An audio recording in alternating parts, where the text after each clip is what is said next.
AI क्या है? Artificial intelligence, जिसे हम एआई कहते हैं, का मतलब होता है मशीन्स को इतना स्मार्ट बनाना कि वो इंसान की तरह सोच सके, सीख सके और डिसीजन ले सके। एआई का मेन गोल ये होता है कि कंप्यूटर सिस्टम्स ह्यूमन इंटेलिजेंस को इमिटेट कर पाएं। एआई इंसान की तरह एक्सपीरियंस से सीखता है। जैसे हम गलती करके इंप्रूव करते हैं, वैसे ही एआई डेटा के थ्रू खुद को बेटर बनाता है। जितना ज्यादा डेटा एआई को मिलता है, उतना ही वो एक्यूरेट और इंटेलिजेंट होता जाता है। एआई काम करता है डेटा और एल्गोरिदम्स पर। डेटा एआई को एग्जांपल्स देता है और एल्गोरिदम्स एआई को ये सिखाते हैं कि उन एग्जांपल्स से कैसे पैटर्न्स समझने हैं। इसी प्रोसेस को मशीन लर्निंग कहा जाता है। मशीन लर्निंग के थ्रू एआई बिना एक्सप्लिसिटली प्रोग्राम किए हुए खुद सीख सकता है। आज एआई हमारी डेली लाइफ का हिस्सा बन चुका है।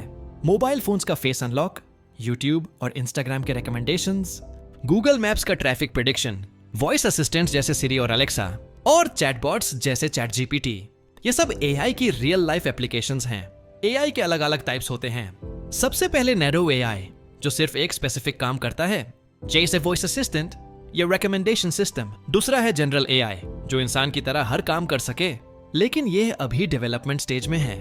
तीसरा है सुपर एआई, जो इंसान से भी ज्यादा इंटेलिजेंट होगा, लेकिन यह सिर्फ एक थियोरेटिकल कॉन्सेप्ट है। एआई का यूज सिर्फ टेक्नोलॉजी तक लिमिटेड नहीं है।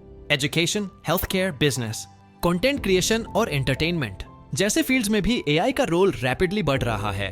एआई रिपीटेटिव टास्क्स को ऑटोमेट करता है, काम को फास्ट बनाता है और ह्यूमन एरर्स को कम करता है। लेकिन एआई के कुछ चैलेंजेस भी हैं। ज्यादा ऑटोमेशन से जॉब्स का रिस्क होता है, एआई पर ओवर डिपेंडेंस बढ़ सकती है, और अगर एआई का मिसयूज हो तो सीरियस प्रॉब्लम्स क्रिएट हो सकती हैं। इसलिए एआई को हमेशा रेस्पॉन्सिबली यूज करना जरूरी है। एआई एक पावरफुल टूल है जो सही यूज होने पर प्रोडक्टिविटी और इनोवेशन दोनों को बूस्ट करता है।